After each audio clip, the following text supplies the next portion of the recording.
Hola, muy buenas tardes a todos.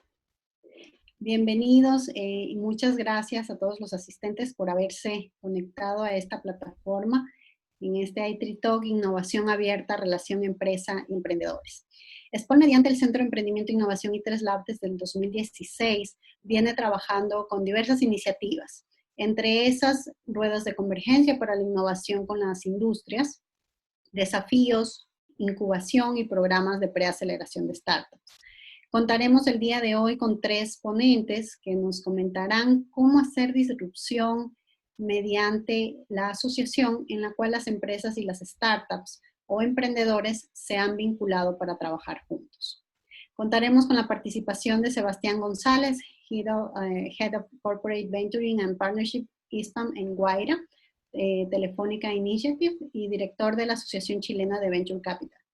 Posee más de 12 años de experiencia en innovación corporativa, capital de riesgo, desarrollo de negocios, gestión de proyectos, emprendimiento y tecnología. Tiene experiencia en empresas e instituciones enfocadas en el área de tecnología, I+D, innovación empresarial, desarrollo económico y emprendimiento. Ha trabajado en proyectos para el sector público, universidades, empresas multinacionales y otras instituciones en 12 países de América Latina. También tendremos la presencia de Gustavo Orjuela, Head of Partnership en Scouting Colombia, Guaira, también de Telefónica Initiative. Ha sido consultor en campo y docente para pymes en programas para Ecopetrol y la Universidad Jorge Tadeo Lozano en Cartagena y también en Barranquilla. Como emprendedor fue parte de Parquesoft Bogotá y cofundador y director de Emprende. Es docente en emprendimiento en la Universidad del Rosario y asesor para nuevos negocios en etapa temprana. También se ha desempeñado como asesor técnico en la fase de descubrimiento de negocios de apps.co, iniciativa de Mintic.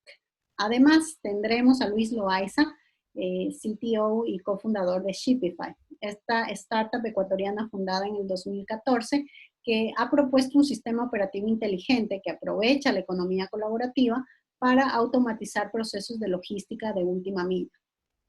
Tiene Shipify presencia en Ecuador, Chile, México y Brasil. Luis ha fundado más de 5 empresas con tracción e inversión internacional. Además, fue reconocido como innovador menor a 35 años en Latinoamérica por la revista MIT Tech Review. Se realizó una pregunta a todos quienes se registraron y algunas de las respuestas serán expuestas por nuestra co-host Johanna Pelay. Las preguntas que realizaron en el registro y aquellas que sean generadas por el auditorio mediante chat serán seleccionadas y respondidas por Johanna. Gracias, Charlene. Bienvenida. Gracias, Charlene. Bueno, hemos recibido innumerables respuestas a la pregunta planteada. Vamos a compartir con ustedes las preguntas, las respuestas que de alguna manera nosotros hemos considerado súper simpáticas a fin de que Luis pueda explayarse, nos pueda explicar un poco más acerca de sus retos y los beneficios que él ha tenido como una startup en el momento de iniciar, ¿no? Entonces, una de las primeras preguntas, bueno, la primera pregunta que tenemos es, ¿cuál considera usted que ha sido el mayor reto y beneficio de relacionarse con emprendedores y empresas? Nos llega una respuesta y una de estas es llegar de forma efectiva y clara a abrir puertas. El beneficio, conocer personas. Rodolfo de Kickstronic nos responde. Otra de las respuestas que tenemos es romper las barreras de lo conservador, un principal reto. Y el beneficio es la versatilidad y diversificación de nuevos productos competitivos. Nos llega desde la Universidad de IKEAM, desde Cristian. Otra de las respuestas que tenemos, Ricardo, el fundador de OWN, el reto para él, el principal que ha sido es coordinar actividades y crear un verdadero compromiso de todas las partes interesadas. Y como beneficio, él nos responde, se multiplican las oportunidades, contactos y posibles clientes.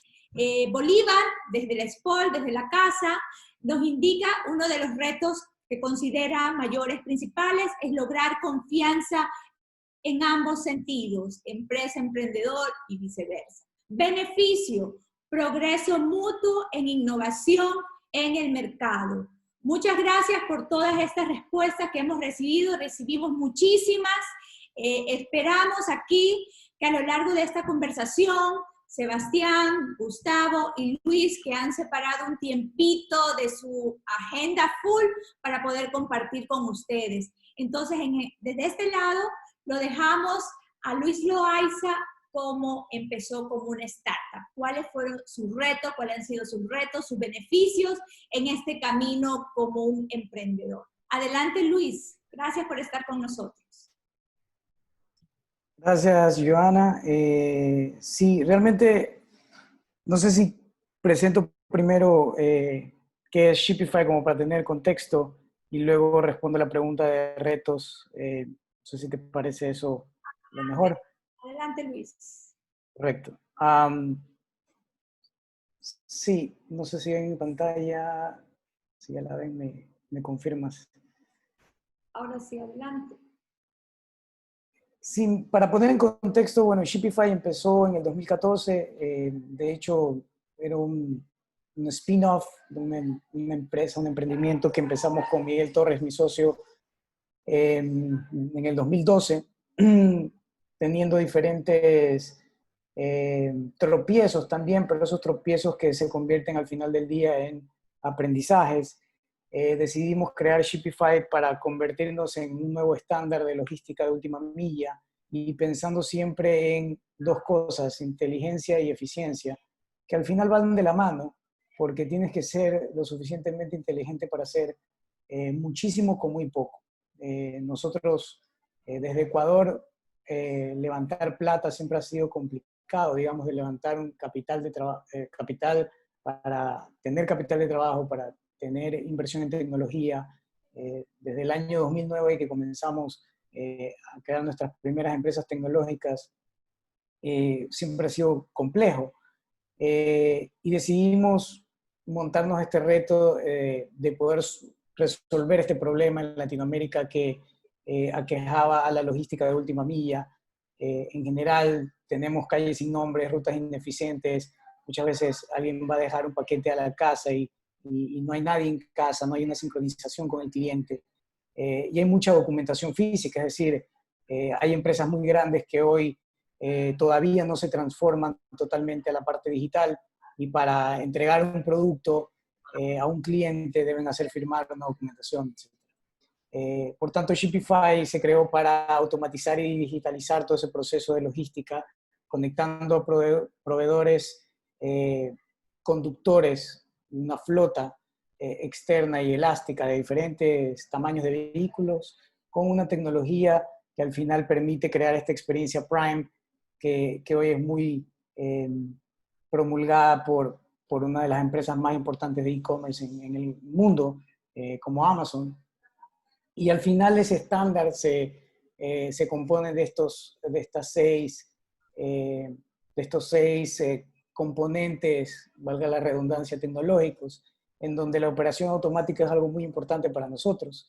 Y hemos aprendido dentro de todo al pasar estos años, que al final la idea de automatizar el proceso logístico no solo tiene que ver con el transporte, sino también con otros procesos que pasan previo a recolectar un producto y entregarlo a un cliente final.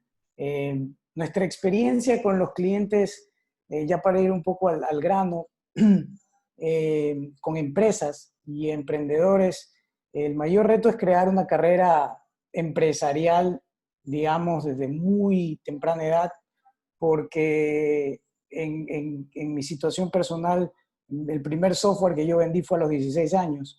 El primer programa que hice fue a los 13. Y probablemente no habría muchos empresarios que me hayan creído de que mi tecnología era muy buena a los 16. Pero a los 20, que creé mi primera compañía de software, empecé a exportar tecnología desde Ecuador a diversas empresas o corporaciones en diferentes partes de Latinoamérica, ya sea Panamá, Venezuela, Colombia, y fui creando esa credibilidad. Yo creo que ese es el mayor reto, y por ahí alguien lo mencionaba en una de las respuestas, el reto más grande es, digamos, crear ese, entre comillas, pedigrí que se necesita para, uno, crear la confianza en estas empresas de que el producto que la empresa fundada por X persona tiene eh, tiene esa calidad, y dos, bueno, tener la confianza para que prueben ese producto. Al final del día, hoy probablemente las empresas están mucho más abiertas a trabajar con emprendedores. Antes era mucho más difícil, hablamos de hace 10 años atrás, era mucho más complicado. Por ejemplo, Wayra, que aquí tenemos personas involucradas a Wayra, nosotros estuvimos en varios procesos de Wayra, de hecho, en Brasil, en Colombia, y Wayra creo que empezó mucho después del 2010 o por esos años. Pero en el 2008, en el 2009 era muy complicado. Entonces, en Latinoamérica se empezó a crear todos estos fondos, estas aceleradoras, y eso ayudó mucho, tal como Wayra, otras aceleradoras ayudaron bastante para conectar empresas con estos emprendedores y, digamos, que bajar un poco las tensiones del riesgo que podía tomar una empresa al confiar en un emprendedor que recién empezaba a crear un producto y un servicio. Por ese lado, pues hemos tenido fantásticos resultados con empresas de renombre en Chile, con Mercado Ripley. Tenemos una de las tecnologías más eficientes en rutas, que nos permite crear una optimización del proceso y hacer que la entrega en el mismo día sea un hecho con una efectividad envidiable.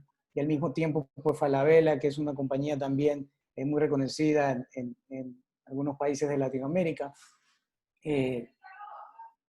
ellos han confiado también en nuestros procesos, en nuestra tecnología, y hoy somos uno de los pocos proveedores de logística que les ha permitido a ellos tener ya guías digitales y tener un paperless delivery, algo que hace un año o más era muy complejo y dependía de muchos procesos, inclusive de pagos, de un montón de procesos después de una entrega a un cliente. Y finalmente Amazon, que es una de las compañías más grandes del mundo, hoy confía en Shopify para hacer sus entregas Prime en Brasil y hemos ya llegado a más de 90.000 entregas al mes con un SLA envidiable.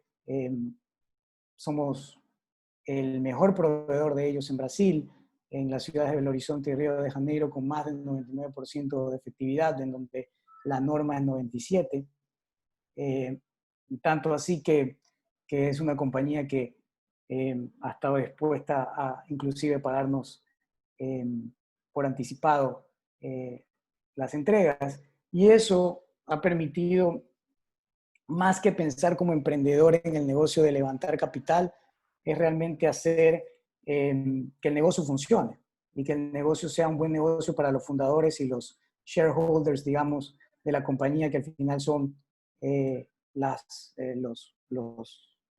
los empleados más importantes, parte del equipo fundador, y eso yo creo que genera bastante valor y obviamente en consecuencia a inversionistas.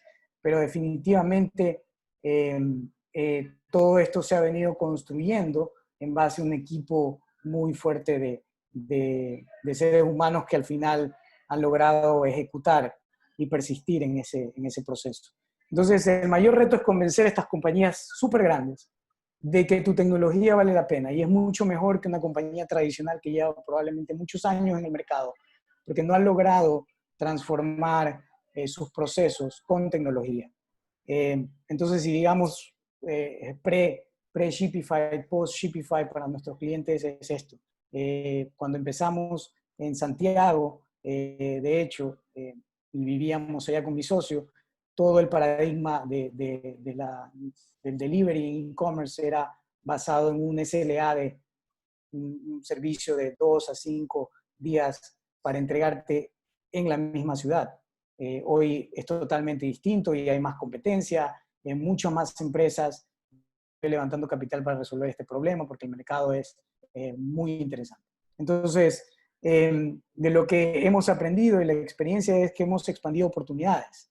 Lo que hemos logrado hacer, el reto que era crear una carrera empresarial al principio, se convirtió también luego en esa oportunidad de expandir nuestras relaciones, que al final puede ser que hoy no haya funcionado, no hayamos logrado hacer algo con una empresa grande, pero el día de mañana puede ser que los podamos convencer y logremos ejecutar algo con ellos.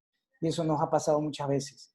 Me ha pasado que me han dicho que no muchas veces empresas grandes y termina pasando 2, 3 años y logramos ejecutar un producto innovador y que lo usan cientos de miles de clientes y que les beneficia notablemente a estos corporativos.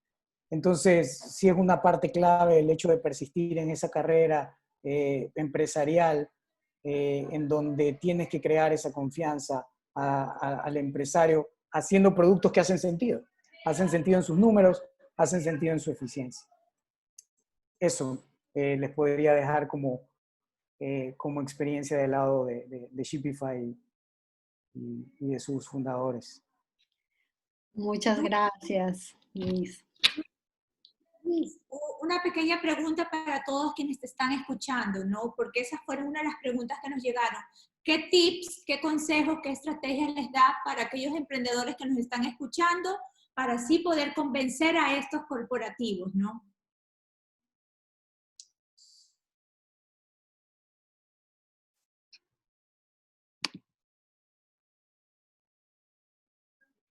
¿Aló? ¿Ahí sí? Ahí está. Las estrategias o los consejos. Realmente no hay una fórmula, digamos, nadie ha publicado una fórmula perfecta, una ecuación perfecta, pero definitivamente que lo que he dicho de persistir es muy importante.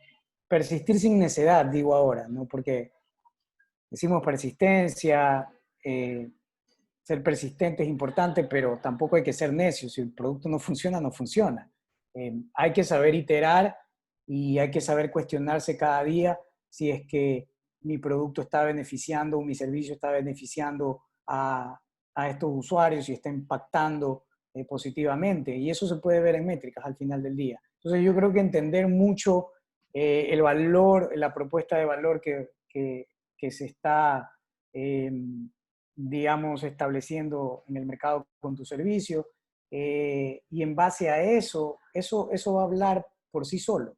Definitivamente, lo que nosotros hicimos al principio como estrategia es crear pilotos, ejecutar pilotos con estas empresas. Creo que es algo muy común en donde estos pilotos nos permiten ejecutar algo con estas corporaciones y nos permiten así, pues, tener métricas duras y mostrarles, ¿no? Mira, mira lo que es la experiencia con Shipify versus sin Shipify, o mira la experiencia con mi empresa X versus sin mi empresa X, ¿no? Más que todo, tratando siempre de mostrar las cosas con los resultados, que al final ya resulta innegable cuando los resultados hablan por sí mismos. Y de esa forma creo que vas construyendo esa confianza que habíamos hablado, ¿no? Esa es la estrategia. Tratar de cerrar algún piloto. Muchas veces hay muchos emprendedores que han dicho, mira, me tocó hacer el piloto gratis. Sí, me tocó sacrificar margen para poder de pronto llegar a convencer a este empresario, porque sí, sabes que yo no soy nadie todavía, pero yo te voy a convencer para que tú confíes en el producto, en la tecnología que estoy creando y esa apuesta valga la pena, tenga grandes resultados y luego, obviamente, una vez dentro, ya es mucho más difícil salir, ¿no? Porque creas una especie de dependencia a tu tecnología, a tu servicio y eso obviamente te da un gran valor de negociación. Gracias. Muchas gracias, Luis. Agradecemos por compartir toda tu experiencia. Ahora vamos a tener a Sebastián González, Head of Corporate Venturing de Telefónica, del Grupo Guaira. Bienvenido, Sebastián. Hola, ¿cómo están? Muchas gracias por la invitación. Eh, a ver, nada, ¿voy con la presentación ya o Sí, voy con la presentación? Perfecto. No, aprovecho mientras, bueno, voy compartiendo una de las cosas que me parece muy interesante sobre lo que mencionaba Luis, tiene que ver con el tema de piloto y que de alguna manera es clave para poder probar de lado y lado si es que existe esa posibilidad, ¿cierto?, de trabajar en conjunto y esa posibilidad de trabajar en conjunto entre un corporativo y una startup es algo que va a beneficiar a ambas partes.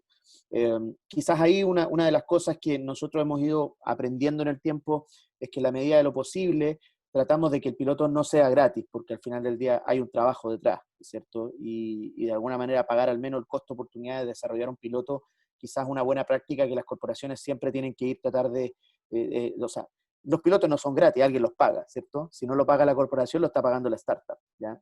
Las cosas no son gratis, eso es importante. Entonces, una súper buena práctica, nosotros tratamos de darle siempre valor al emprendedor. Obviamente cada situación es particular, pero siempre es bueno en el fondo darle en el fondo el valor que tiene el trabajo que está desarrollando.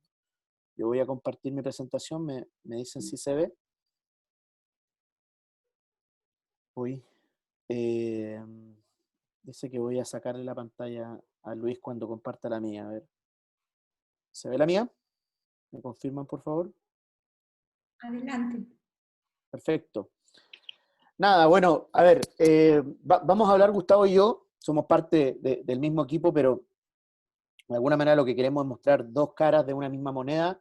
Por un lado, lo que nos ha tocado hacer es nosotros mismos tener un rol importante en trabajar con startups en una primera etapa, siendo cierto una aceleradora. Hoy día nos vemos mucho más como un hub de innovación que conecta startups con Telefónica y otras corporaciones. O sea, tratamos de ser como ese nexo que permite que la innovación abierta fluya, ¿cierto?, en el ecosistema de una manera mucho más sistémica. Eh, y en ese orden de ideas, lo que hicimos fue, eh, entendiendo que estos temas de innovación abierta se están tomando en América Latina de manera paulatina y no es tan activo la innovación abierta o el corporate venturing como pudiera ser, no sé, en Europa, en Estados Unidos o en Asia, tomamos la decisión de mapear o entender mucho mejor cómo estaba ocurriendo la vinculación entre grandes empresas y startups en Latinoamérica, y lo que hicimos fue mapear el ecosistema de corporate venturing y dar a conocer esos resultados para que las empresas se animen, para que los emprendedores entiendan quiénes son las empresas que hoy día formalmente pueden trabajar con ellos. Lo que decía Luis, una de las noticias buenas es que debe haber hoy día 60 corporativos, 70 corporativos, grandes empresas en América Latina que hoy día tienen sus fondos de capital de riesgo corporativo y que invierten en startups, algo que hubiera sido impensado, ¿cierto?, hace 10 años atrás cuando Luis comenzó con sus primeras empresas. Entonces, un poco, pero esa información que no está disponible, esa información que en general la gente no conoce. Y pensamos que esa es una de las grandes barreras que existe para que la innovación abierta tenga mucho más cabida en las empresas, que puedan saber que ya hay grandes grupos corporativos en diferentes industrias, no solo en el sector financiero, sino que también en la agroindustria, en el sector alimentos, construcción, o sea, todas las industrias están tomando este tipo de prácticas y las están llevando a cabo, obviamente con diferentes resultados o diferentes niveles de profundidad, pero es un fenómeno que ya hoy día podríamos decir que está entrando con mucha más fuerza en América Latina de lo que pasaba hace 5 o 10 años atrás. Dicho eso, voy a hacerles una presentación un poco cuál es el panorama de América Latina y luego Gustavo nos va a contar específicamente cómo lo trabajamos en Guaira. Entonces, por eso le decía que son como dos caras de la moneda. Lo primero que quiero hacer es como entrar en lo que nosotros definimos como corporate venturing, que básicamente es la relación o los métodos que utilizan las empresas establecidas. En un momento decíamos grandes empresas, pero pueden ser también pymes, ¿ya?, para vincularse de manera, digamos, con foco en innovación con startups innovadoras, ¿ok? Entonces, en un primer marco está la innovación abierta, que puede incluir muchos mecanismos, ¿cierto? Vinculación entre universidades y empresas, vinculación entre empresas y gobierno, entre startups y universidades, etcétera, etcétera. O sea, múltiples combinaciones. Y dentro de la innovación abierta hay un grupo específico, ¿cierto?, de relaciones que son las que se desarrollan entre empresas y startups, que es el corporate venturing.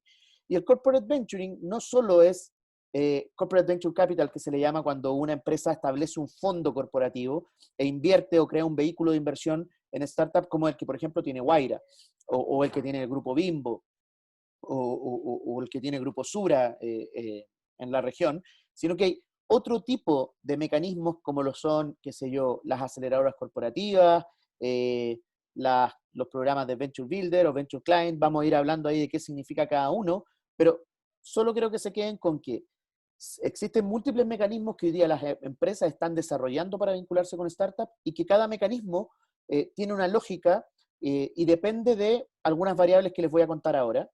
Antes de eso, solo contarles por qué estas relaciones son relaciones virtuosas, porque precisamente las debilidades de uno son las fortalezas del otro. Entonces, las startups, por ejemplo, aportan a una corporación agilidad, nuevas ideas, capacidad de desafiar el status quo, etcétera, etcétera. Pero por otro lado, lo que hacen las grandes empresas es que aportan conocimiento de la industria, profesionales con mucha experiencia, acceso a recursos, acceso a capital, canales de distribución, etcétera, etcétera, respaldo de marca, etcétera. Entonces, si ustedes se fijan, esta como unión, si se desarrolla de manera adecuada, puede ser muy virtuosa. Este es como en el fondo, un marco que propone el IS, que es nuestro partner en el fondo en los reportes que estamos llevando a cabo. Y básicamente lo que quiero que ustedes se tomen en cuenta, principalmente las empresas que hay acá, es que existen múltiples formas en las que una corporación se puede vincular con una startup. Y existen formas que son mucho más livianas, ¿cierto? Como por ejemplo desarrollar una hackathon o hacer un tipo de desafío de innovación, etcétera, etcétera. O muchas empresas que montan coworking como para tener a emprendedores cerca y aprender de ellos. Pero a pesar de que esas son iniciativas que tienen un bajo costo de implementación, en general, la posibilidad de crear impacto hacia la corporación es bastante relativa. O sea, organizar una hackathon es bastante fácil, pero uno como corporativo no debería esperar que una hackathon resuelva los problemas de innovación que tiene una empresa, ¿ya? Y por lo tanto podemos ir avanzando hacia mecanismos que son mucho más sofisticados, que requieren mucha más capacidad de la organización de la corporación, muchas veces que requieren más recursos o más tiempo, pero el impacto en el largo plazo hacia la corporación y obviamente hacia la startup es mucho mayor. Entonces aquí uno tiene como un menú y tiene que ser capaz de entender cuáles componentes, ¿cierto? Cuáles platos del menú tienes que usar o puedes usar de acuerdo a tu foco, de acuerdo a tu industria, etcétera, etcétera. Así lo vemos nosotros. Y un poco lo que yo les contaba hace unos minutos es que esta tendencia, ¿cierto?, de empresas que están invirtiendo en startup a nivel global ha crecido de manera brutal en los últimos años. Yo le diría que al menos ha crecido 5 veces en los últimos 5 años. Hoy día, 1 de cada $4 que se invierten en Venture Capital a nivel global viene de una corporación, y eso es un número relevante. Eso significa que las empresas están jugando un papel fundamental a la hora de invertir en startups. Entonces, antes quizás hace 5 años uno no hubiera pensado que podía de alguna manera tener un inversionista tipo, qué sé yo, Sura o tipo, no sé, Bimbo, pero hoy día eso es una realidad. Y lo que hicimos desde Wayra para poder de alguna manera impulsar más esta colaboración entre los grandes y las startups fue crear un proyecto. Este proyecto se llama Corporate Venture in LATAM, y ahí hemos desarrollado una serie de actividades desde, qué sé yo, webinars, reportes, qué sé yo, tenemos una plataforma que permite conectar startups con corporaciones en América Latina. Hemos desarrollado una serie de features, por decirlo de alguna manera, que permiten que esto se vaya impulsando, ¿ok? Y lo que quiero hacer ahora en los próximos 5 minutos que me deben quedar, o ya se me pasó el tiempo, es contarle un poco qué es lo que encontramos en América Latina, ¿ok? Aquí está, para los que quieran pueden escanear el código, el QR, y si no les resulta, porque a veces no resulta, en la parte de abajo de mi presentación está el link para que puedan acceder al reporte y les voy a contar algunos de los resultados. Lo primero es que este esfuerzo que realizamos es un esfuerzo pionero, ¿ok? Nosotros no somos una empresa de investigación ni qué sé yo, ni una organización dedicada al rubro de la educación. Por lo tanto, lo que hicimos fue asociarnos, ¿cierto?, con una escuela de negocios que de alguna manera nos iba a ayudar a poder conseguir metodológicamente este objetivo, de saber lo que estaba pasando en América Latina. Y hasta ahora, si ustedes miran, lo que había disponible de América Latina en las principales como bases de datos internacionales sobre temas de innovación, era poca data. Lo que conseguimos nosotros es llegar a levantar un número inédito de iniciativas que hasta ahora no se habían estado pudiendo visibilizar. Un poco eso es lo que quiero compartir con ustedes. Estos son los grandes resultados. Identificamos cerca de 460 iniciativas de innovación abierta en América Latina. Estas están concentradas principalmente en 6 países, que son Brasil, México, Colombia, Chile, Argentina y Perú. Sin embargo, hay algunas iniciativas interesantes en países, por ejemplo, como Ecuador, pero son iniciativas que en realidad son incipientes, ¿cierto? Tienen que ir de alguna manera tomando mucho más fuerza. Encontramos cosas en Ecuador bien interesantes. Algunos nombres son grandes grupos empresariales como Grupo Falabella, YPF, Bimbo, Petrobras, o sea, empresas multinacionales que son bien conocidas. Y quizás lo más interesante es que logramos medir la tasa de adopción del corporate venturing, o sea, qué porcentaje de las grandes empresas de un país o de una región hoy día trabajan con startups. Si ustedes ven en la parte inferior de la lámina, van a ver que lo que identificamos que hay un 16% de adopción de estas prácticas, y en comparación con Estados Unidos, por ejemplo, que es un 75%. O sea, hay mucho todavía por crecer, ¿ok? O sea, hay muchas empresas todavía que deberían estar trabajando con startups y aún no lo están haciendo. O sea, un poco esa es como nuestra visión. Este es el mapa principal. Acá hay grupos que están en todas las industrias. Como les decía, principalmente esto está muy desarrollado en Brasil, seguido de México, y luego Colombia, Argentina, Chile están en posiciones más o menos parecidas, y luego Perú, ¿ok? Entonces, hay desafíos, ¿cierto?, en que las grandes empresas de países como Ecuador también vayan involucrándose en esta iniciativa y en estas actividades. Voy a avanzar un poco más rápido. Creo que esto es lo más relevante, es qué es lo que están haciendo, ¿ok? En general, las empresas en Estados Unidos crean fondos de Venture Capital corporativo, ¿ya? Lo que estamos viendo acá es que esa actividad de innovación vía inversión en startup todavía no es tan fuerte en América Latina, y más bien estamos dominados por estas iniciativas que yo les contaba que eran de implementación más bien rápida, ¿cierto? Hacer, qué sé yo, un coworking, armar un desafío de innovación, un premio, montar una misión de scouting, qué sé yo, etcétera, etcétera. Y todavía, ¿cierto?, hacia el lado derecho tenemos un desafío, ¿cierto?, en tener mucho más de corporate venture capital y mucho más de compra de startup. Hay poca compra de startup, ¿ya? Que creo que también es algo que debería empezar a desarrollarse mucho más en los próximos años. En términos de industria, claramente los servicios financieros están mucho más desarrollados que el resto de las industrias, pero algo interesante es que industrias que han sido históricamente muy tradicionales, ¿cierto?, como la industria energética, o de bienes de capital, o minería, qué sé yo, retail, están tomando estas prácticas de manera mucho más permanente, ¿ok? O sea, lo que vamos a ver, yo creo que los próximos años es un incremento de la actividad en industrias mucho más, o que históricamente habían sido muy tradicionales, ¿ya? Solo para un par de láminas más, la mala noticia, yo creo, es que en general las empresas que están haciendo innovación abierta en América Latina son empresas multinacionales, con matrices en Estados Unidos, en Europa, y no necesariamente empresas multilatinas, o sea, empresas de origen latino. Solo un 25% de las empresas que hoy día hacen corporate venturing en América Latina son de origen latino, o sea, un grupo Falabella, que es de Chile, etcétera. Y si entramos en ese grupo de ese 25%, que es el gráfico de la derecha, pueden ver que en general las 3/4 partes de las empresas son o brasileñas, o mexicanas, o colombianas. Y por lo tanto, el resto de los países tenemos el desafío que nuestras empresas, ¿cierto?, que son originarias de nuestros países, tengan mayor actividad de innovación y se vinculen mucho más con las empresas, con las startups. Esto es relevante porque al final del día, estas decisiones pasan mucho por los directorios de las empresas, por los gerentes o los altos mandos de las empresas. Por lo tanto, aquí hay un desafío en trabajar mucho más con ellos. Voy a avanzar un poco más rápido. 3 reflexiones súper rápidas.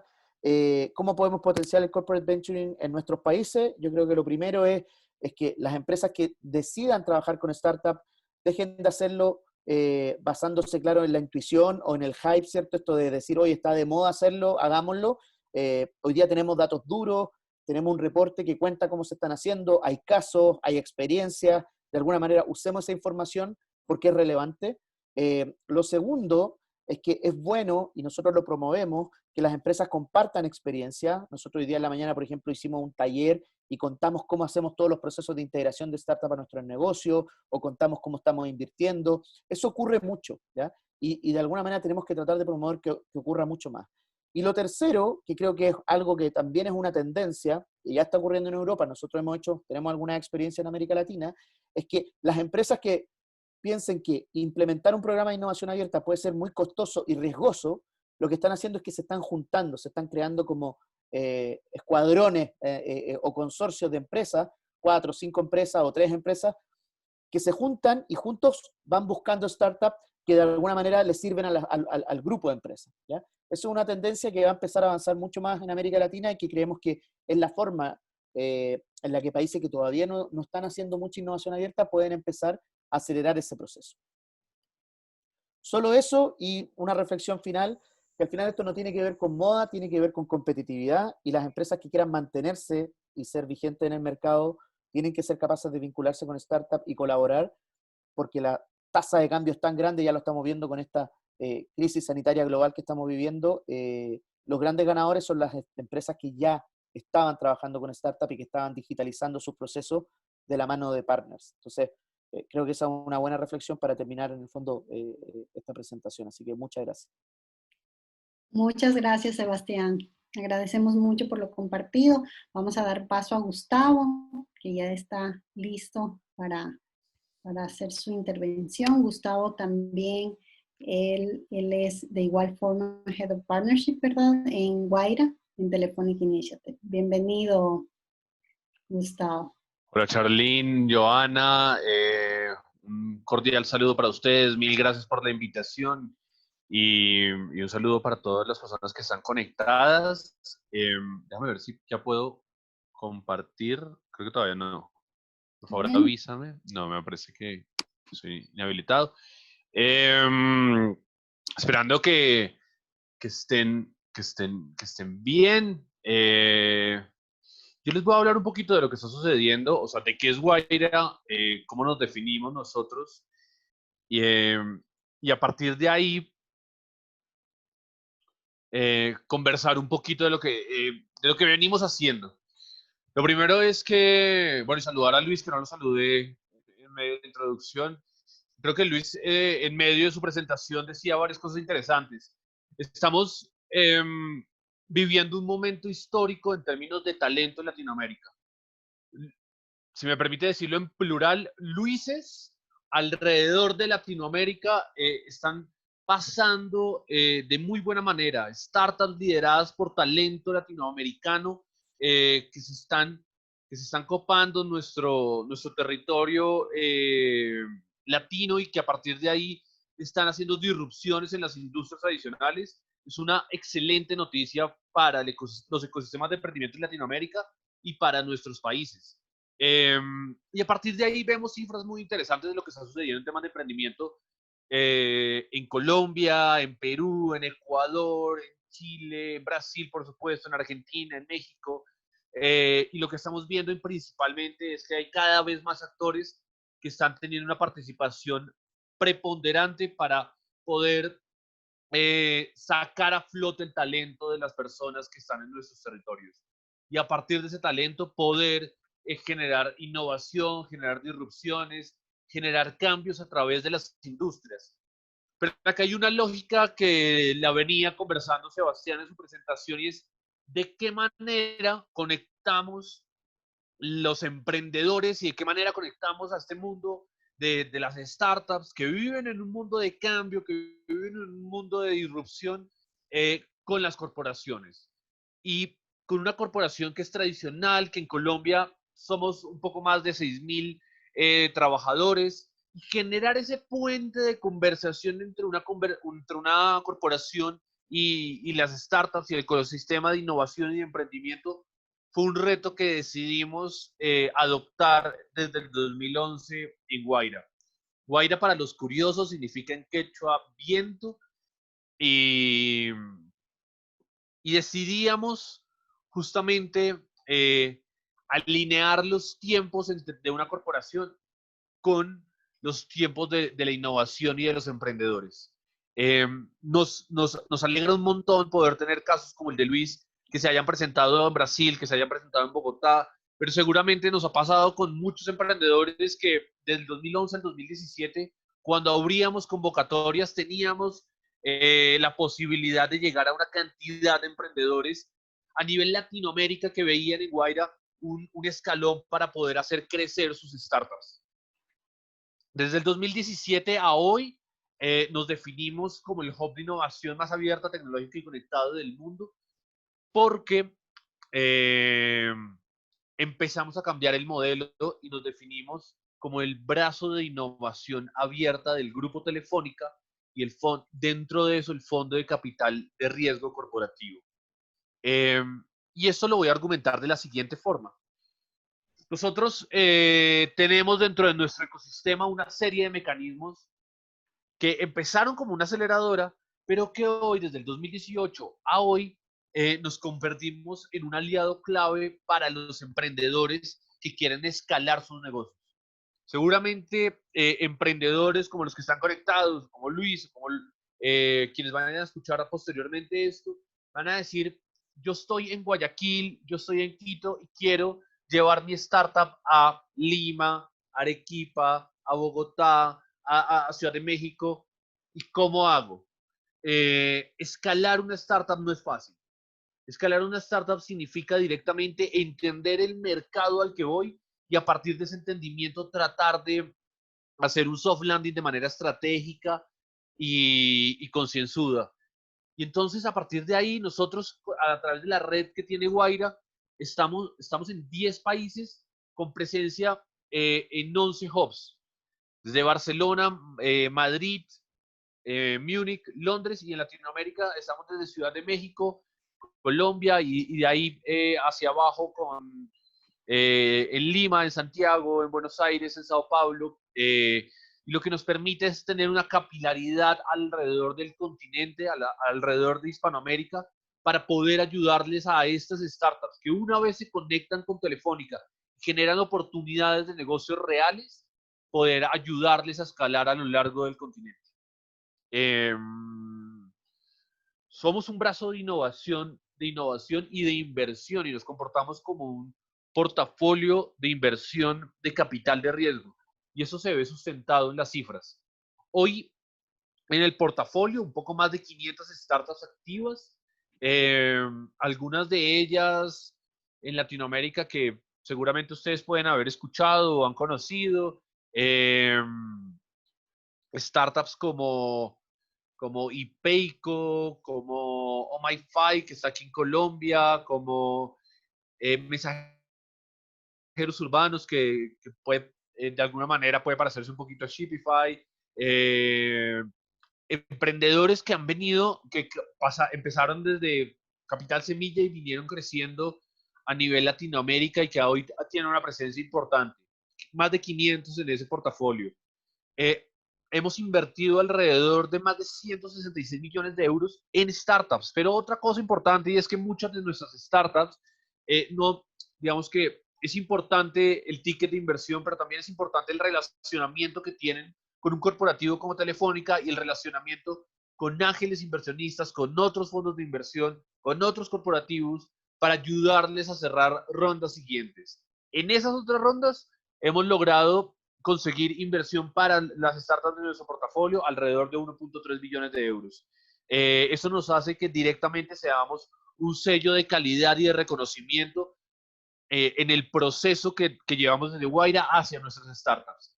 Pero además hay algo bien importante y es que cada vez más afinamos esos canales de comunicación que hay entre las startups y una corporación como Movistar. Lo que nos permite es que estamos cerrando esa brecha de transformación digital hacia la corporación a través de emprendedores, generando oportunidades de negocio claras.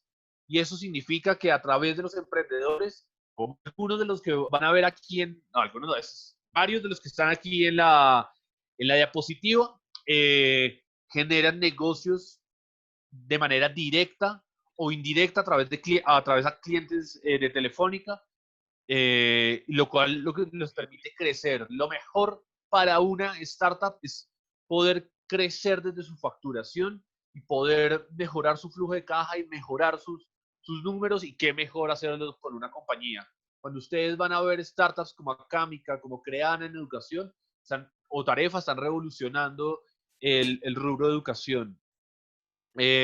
Van a ver algunos como Camon App, que en realidad aumentada están haciendo cosas increíbles. Y bueno, me quedaría la tarde ahí conversando. Pero les sirve además, muchos de ustedes que seguramente son emprendedores, les sirve para revisar o mirar algunos de estos casos y ver que en Latinoamérica estamos sacando startups de altísimo nivel que están compitiendo no solamente en los mercados latinos, sino que están entrando a golpear al mercado americano a competir de muy buena manera. Por favor, revísenlos porque además es una ruta de guía interesante si ustedes quieren ser emprendedores. Nos preguntan todo el tiempo, yo quiero ser parte de Guaira, ¿cómo hago para ser parte de Guaira? ¿Cuándo abren convocatoria? Lo primero es, primero, como no hacemos aceleración, no tenemos convocatorias abiertas. Hacemos procesos de scouting continuos todo el tiempo, todo el año abierto. Y entonces lo que estamos buscando es esto. Primero, startups que sean relevantes para Telefónica Movistar, para Movistar. Startups que cumplan con o las verticales en las que estamos buscando o dolores puntuales a los que que nos pide Telefónica. Entonces nos piden estos dolores, estas necesidades y vamos a buscar las startups. 2, tener un producto tecnológico robusto y hecho en casa, o sea, hecho por ustedes mismos. Que tengan validación y facturación en el mercado. No estamos buscando startups que estén en etapa temprana, no estamos buscando startups que estén en etapa de crecimiento, estamos buscando startups que podamos llevar a hacer el escalonamiento de ustedes a partir del continente y llevarlos a crecer de la mano de un corporativo. Y acá hay algo bien importante y es que si ustedes están buscando dinero, cualquier fondo de capital de riesgo se enfoca mucho en el equipo de trabajo. Se enfoca un montón en la experiencia, en la diversidad, en la capacidad de ejecución, en los trabajos que hayan tenido antes. Esto es bien importante y es que un solo emprendedor a veces no es suficiente. Hay que tener un equipo robusto, un equipo que responda a las exigencias del mercado y que genere confianza. Claramente que esté sobre nuevas tecnologías y que su modelo de negocio permita escalabilidad y proyección. ¿Cuáles son esas verticales en las que estamos buscando? Algo de nube, de cloud computing. Obviamente, al ser una telco, y si encontramos algo de redes, está buenísimo. Estamos mirando cosas en inteligencia artificial, estamos mirando temas de IoT, y con eso les doy una noticia. El año pasado, en Bogotá, en las oficinas de Guaira, tenemos un laboratorio de Internet de las Cosas permitiendo a los emprendedores que vayan a hacer prácticas allá a través de la red Movistar y poder conectarse a la red, generar testeos y poder generar pruebas de su tecnología en IoT. Pero si ustedes no están allí, no están en Bogotá, y pues obviamente en medio de toda esta coyuntura les queda difícil viajar, nosotros estamos haciendo contenidos alrededor de IoT para poder generar educación alrededor de este tema, de resolver dudas técnicas que hayan sobre el tema de Internet de las Cosas. Obviamente temas de ciberseguridad, algo de realidad aumentada, un tema muy chiquito en temas de fintech, blockchain, y ahí vamos, eso es lo que estamos buscando. Si ustedes están en medio de esas verticales y sienten que tienen algo interesantísimo, por favor, levántenos la mano. Nosotros, ¿qué les ofrecemos a los emprendedores? Primera medida, inversión de capital de riesgo. Nosotros invertimos en las startups, llevamos 9 años invirtiendo y como lo dice Nassim Taleb, lo mejor que hacemos es, lo mejor que uno puede hacer a la hora de emprender o de poder apostarle al emprendimiento es poder tener skin in the game, tener la piel puesta con los emprendedores y apostándole a ellos y trabajando con ellos de la mano. Invertimos en ustedes, en el talento emprendedor, escalar de la mano de una corporación como Telefónica, que es absolutamente clave. Les brindamos servicios para acompañarlos para poder crecer. Les ayudamos a buscar y cerrar nuevas inversiones. Generamos contacto con posibles clientes o socios. Claramente la visibilidad y la exposición que tenemos a través de algo como Movistar conectarlos con la red global Wire, la red de Telefónica y generarles un espacio de trabajo. Recuerden algo bien importante y es que emprender es un estilo de vida, es una decisión de vida. Miren el GEM si quieren. 9 de cada 10 emprendedores al cabo de los 5 años, pues su emprendimiento no existe. Pero emprender no significa tener un proyecto, emprender significa tener una actitud de vida en la cual uno tenga la incomodidad o tener el deseo de cambiar algo de lo que le sucede en su entorno y ser un gestor de cambio. Los invito a que se conecten con nosotros, que hablen con nosotros, que nos cuenten en qué están y les dejo acá mi correo. Muchísimas gracias, muy amable. Gracias por la participación, Gustavo, por compartirnos también tu conocimiento. Vamos ahora a dar paso y avanzamos a la sección de preguntas con Johanna. Gracias, Charlene. Vamos a empezar en la sección de preguntas. Recibimos muchas, pero a lo largo de la intervención de Gustavo y de Sebastián, muchas pudieron ser solventadas. No obstante, hemos escogido unas 3 con el equipo para que pueda ser respondida por Gustavo y Sebastián. La primera pregunta que tenemos la hace Brian, fundador de Sangridom, y es: ¿cómo acercarse a grandes empresas ofreciendo sus productos y crear una relación estable?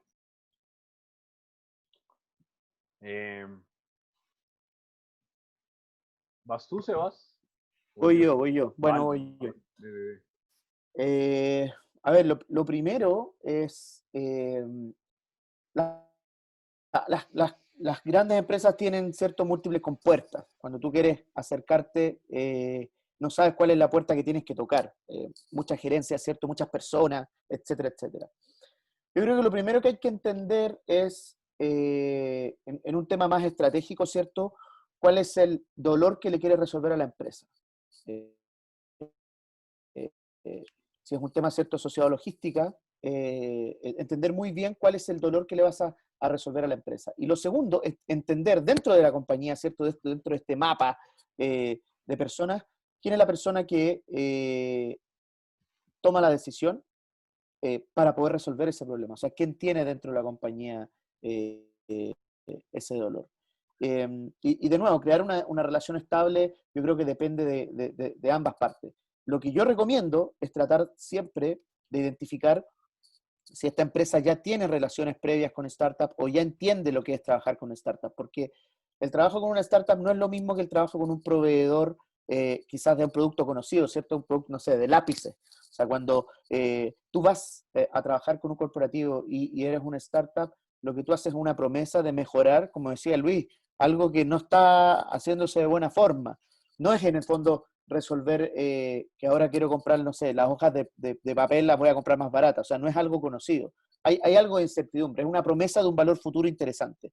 Y eso requiere cultivar esa relación. O sea, en primer lugar, entender muy bien qué es lo que esa empresa está buscando, entender quién es la persona dentro de esa empresa y tener muy claro cuál es ese beneficio que tú le vas a dar y que no tiene que ver, ¿cierto?, con algo que necesariamente es un producto conocido. Por lo tanto, cultivar mucho esto, como por ejemplo de lo que decía Luis, entender cómo tú puedes pilotear bien tu producto en una corporación, entender cómo te conectas con la parte más tecnológica, ¿ya? Nosotros trabajamos con startups que son súper pragmáticas, me dicen, si yo no me puedo conectar al core tecnológico directo de la empresa, ni siquiera hago el intento, porque podría estar un año tratando de adaptarme a un core tecnológico que es difícil de conectar. Hay otras que tienen soluciones que son mucho más SaaS y que son mucho más plug and play, y ahí efectivamente ese problema se resuelve. Pero hay que entender si hay fit de negocio, hay fit tecnológico y de alguna manera también hay feeling para desarrollar esta relación estable. No sé si me queréis complementar, Gustavo, pero un poco son esos como los temas que al menos a mí me vienen rápido.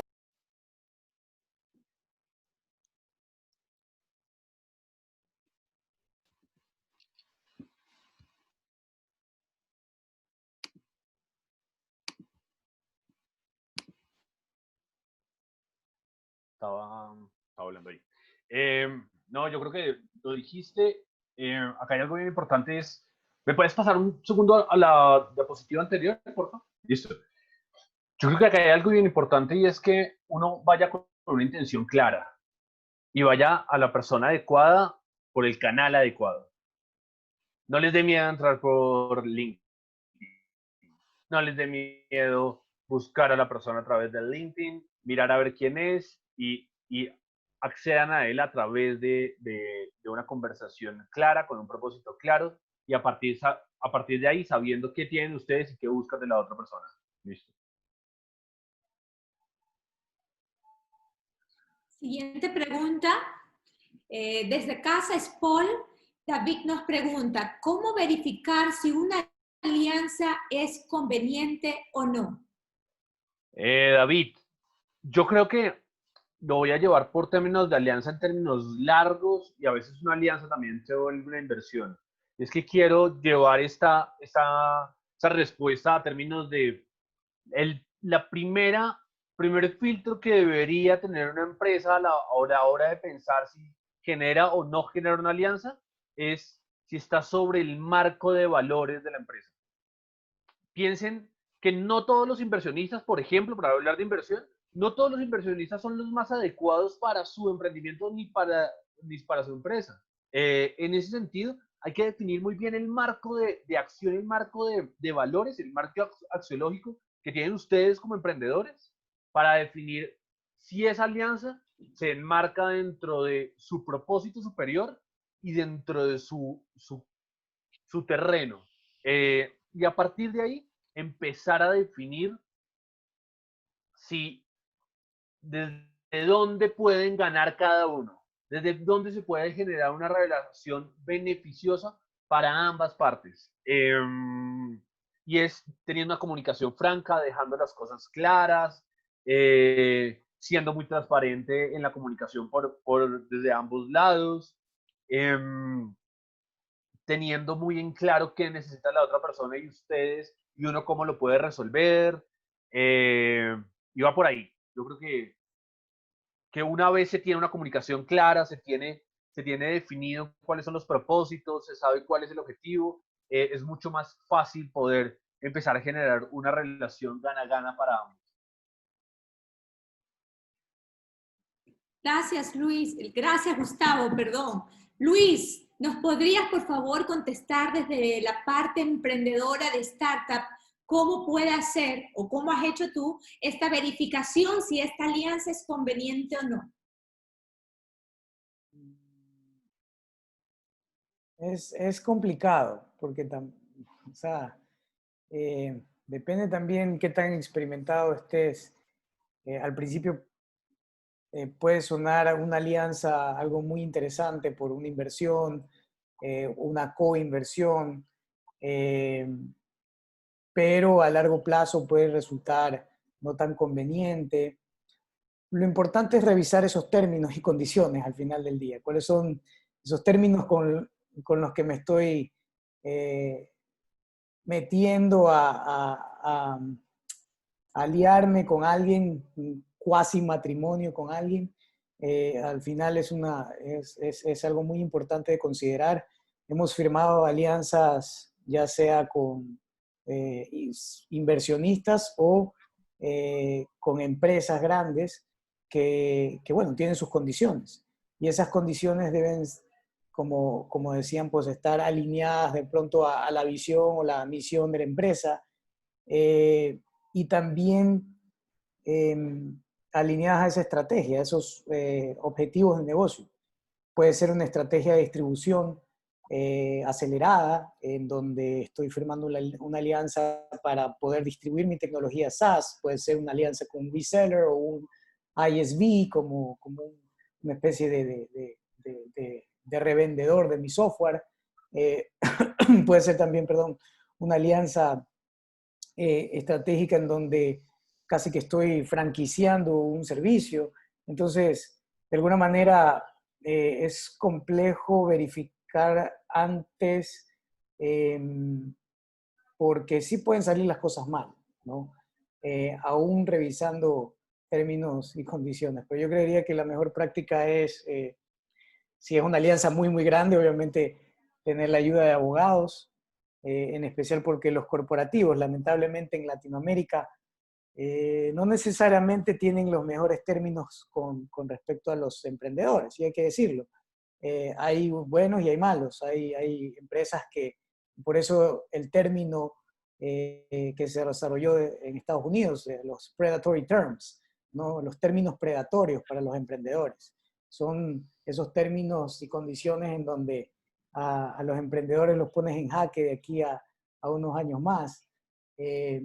Y realmente hay que cuidarse mucho de eso, en especial cuando la alianza se ve interesantísima, pero a la larga puede resultar un gran problema. Entonces, digamos que aquí la parte legal es muy importante cuando se trata de algo en donde se considera inversión o se considera, ok, dame algo a cambio, porque ambos tienen que recibir cosas a cambio. ¿Qué estás dispuesto a dar para poder recibir lo que quieres? Para recibir esa distribución que quieres, vas a dar cierto margen, esos márgenes que vas a sacrificar van a valer la pena, tienen sentido para tu visión, vas a dar equity en tu compañía, vas a dar ese equity hasta cierto punto, vas a dar ese margen hasta cierto punto. Entonces creo que realmente revisar y hacer, digamos, the economics en ese sentido para saber si hace sentido esa alianza. Eso es lo primero. Yo creo que al final, si los números dan y al final se alinean con los objetivos, esos son los criterios para poder evaluarlo. Muchas gracias, Luis. Continuando con nuestra última pregunta, y tenemos, Kerry nos hace esta pregunta: ¿qué debería hacer para evitar que mi emprendimiento no decaiga en este tiempo en el que muchas personas se dedican a emprender?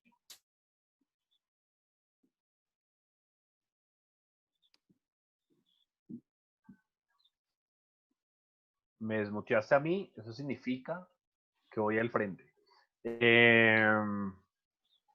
Mira, yo creo que después de cada crisis han salido emprendimientos de altísimo impacto que supieron leer el contexto, que supieron adecuarse, supieron flexibilizarse y a partir de ahí redefinirse y reconstruir sus emprendimientos, sus empresas. Yo, más allá de ir con un discurso vacío, yo quisiera proponerle a Kerly dos cosas. Uno, mantener la conversación con sus clientes. O sea, si es una empresa y ya ha venido vendiendo, no pierda la conversación con el segmento de clientes. No pierda el contacto con ellos, más allá de venderles o no. Siga entendiendo en qué están, qué está pasando con ellos, porque seguramente están viviendo una coyuntura igual que la tuya, y a partir de ahí empatizar y generar algo que se llama rapport a la hora de vender, y es tratar de ponerse en el mismo nivel para tratar de generar impacto a través de tu producto. Eso una. Dos, sé flexible. Y al ser flexible es tratar de ser dinámico en lo que quieres hacer, en cómo quieres llegar a tus clientes, en tus productos. Una estrategia rígida ahorita no funciona y entonces toca flexibilizarse, toca empezar a ver de qué manera buscas oportunidades en medio de esa coyuntura. Y tercero, yo creo que la urgencia no te opaque o no te deje miope sobre tu visión a mediano plazo.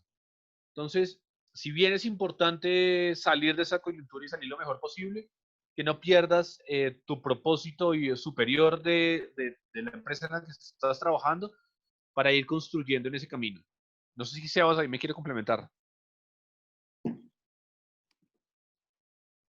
No, yo honestamente yo creo que esta pregunta la debería responder Luis. Yo no me siento con la potestad de hablar de este tema con propiedad, porque al final del día en nuestra posición hoy día estamos en el rol de apoyar, pero estas son a veces, no sé, decisiones más personales. No sé, Luis, si tú querés como responder desde tu propia visión.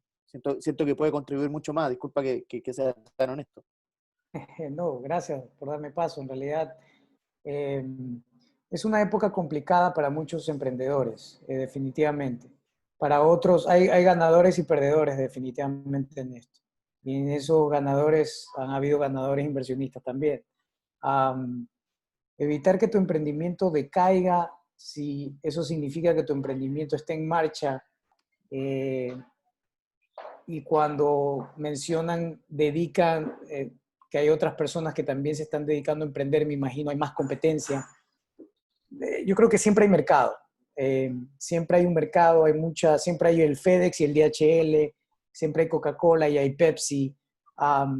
Digamos que hay obviamente monopolios, como un Google o un Facebook casi en toda la región, pero definitivamente hay espacios.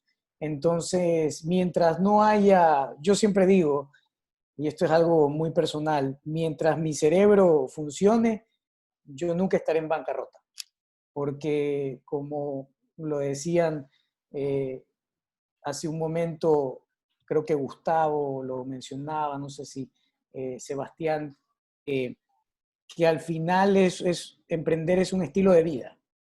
Efectivamente es un mindset, es una forma de pensar.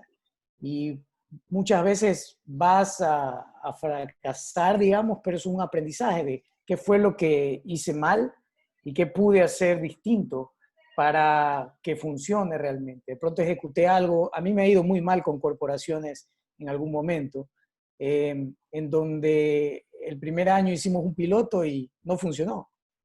No funcionó y no funcionó por muchas cosas, se midieron mal ciertos KPIs, no se midieron otras cosas, pero ¿saben lo que hice? Lo que hice fue virar la tortilla. Empecé a estudiar la industria, a estudiar el mercado. De hecho fue con una telco y le dimos la vuelta y hoy tenemos otra relación con muchos más productos que estamos vendiendo o servicios que estamos vendiendo a este tipo de clientes. Entonces, al final también es entender qué hiciste mal, entender el problema que estás solucionando, porque si no estás solucionando un problema, definitivamente es simplemente una vitamina, como dicen, no es una cura, es una vitamina. Es algo que de pronto es nice to have, como dicen los gringos, pero no es algo vital que necesito, que dependo. Yo creo que por ahí la estrategia del emprendedor es cómo hago que estos clientes dependan de esta solución, en el buen sentido, dependan en el sentido de que les genera un impacto positivo, de que de pronto esta empresa cree demasiada eficiencia con este nuevo proceso. Entonces, al final es darle un poco la vuelta y entender que esa persistencia es muy importante, persistencia en generar nuevo conocimiento para generar nuevas soluciones, porque competencia va a haber, siempre va a haber más competencia y la competencia es muy buena, de hecho, porque te ayuda a empujarte a ti mismo a innovar, a hacer de pronto mucho con menos.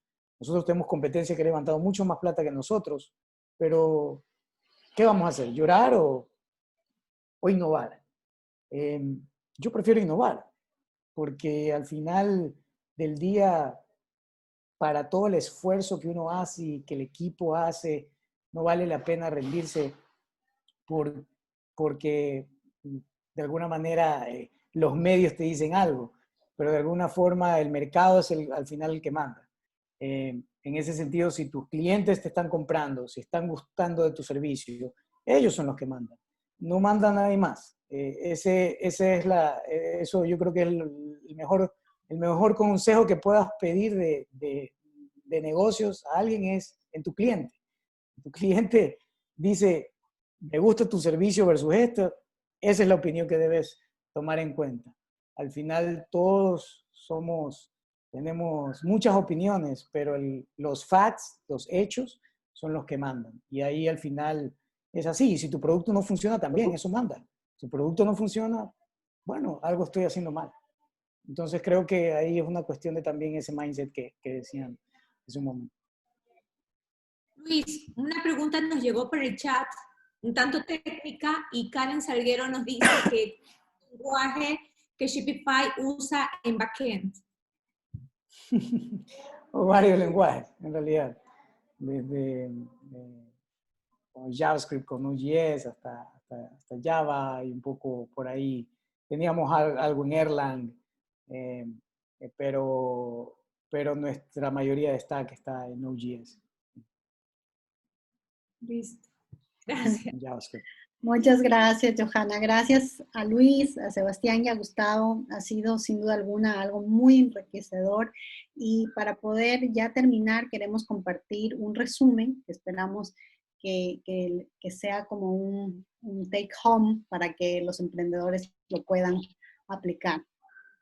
Primero, el poder emprender es necesario persistir, crear confianza en el empresario también, porque mediante la tecnología que hacen sentido en números y en eficiencia, se puede mostrar tu proyecto con base en los resultados para convencer a un empresario, que nos compartió Luis. Para potenciar el corporate venturing en nuestros países es necesario basarse más en los datos que en el hype, intercambiar conocimiento y buenas prácticas entre actores, agrupar esfuerzos con otras corporaciones para desafíos conjuntos, que nos mencionó Sebastián. Desde el punto de vista de competitividad para empresas, en Latinoamérica la única forma de alcanzar o mantener liderazgo es vía colaboración. Y finalmente, como reflexión final, emprender es una decisión de vida de alguien que tiene el deseo de ser un gestor de cambio, así como todos aquellos que estamos en este ecosistema de innovación y que se debe impulsar el talento. ¿Okay? Muchas gracias a todos los asistentes por su tiempo y nuevamente gracias Gustavo, Luis y Sebastián.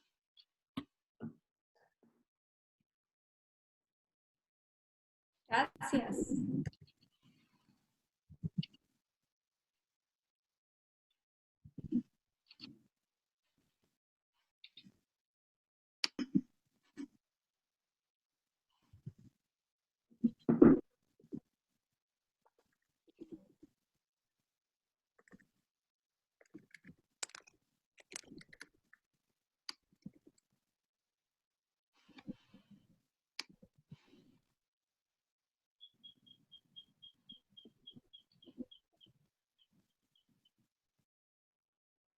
Para los que quedan, están cordialmente invitados a este programa de innovación que vamos a tener, donde justamente participará Sebastián y Gustavo en cada módulo como caso práctico de Telefónica. Entonces, si están interesados, pueden visitar en nuestra página web, pueden hacer un preregistro y recibirán el brochure.